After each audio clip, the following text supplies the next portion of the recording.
Yes, baada ya Young Africans kushikwa na mashaka kuhusiana na kumuuza kiungo wake ama kusema mshambuliaji wake Clement Mzize kwenda kucheza soka Ulaya au kucheza soka la nje, kumekuwa na kigugumizi sana kuhusiana na hili jambo la Clement Mzize baada ya klabu nyingine tena inaitwa klabu ya Olympique Lyonnais imeanza mazungumzo na Young Africans ili kuinasa saini ya mshambuliaji Clement Mzize, ambapo tunakumbuka kwamba Clement Mzize alikuwa anataka na Wydad Casablanca, Kaizer Chiefs pamoja na klabu nyingine tu za huko nje, lakini mshambuliaji wa Yanga Clement Mzize ambaye ana umri wa miaka 21 mpaka hivi sasa amefunga jumla magoli 13 na asisti 3. Kama dili likikamilika kwa Clement Mzize kwenda katika klabu hii ya Olympique, Young Africans watavuna takriban shilingi dau la bilioni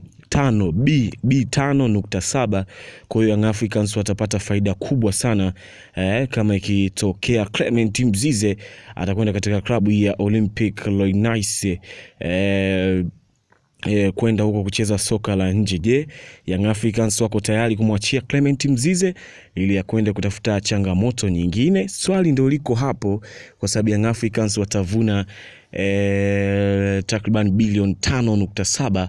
Kwa hiyo hii ni moja kati ya dili kubwa kweli mwana michezo. Kwa hiyo je, watafanikiwa kuhusiana hii kitu? Anyway, usiache kusubscribe kwa more update kuhusiana na habari za kimichezo.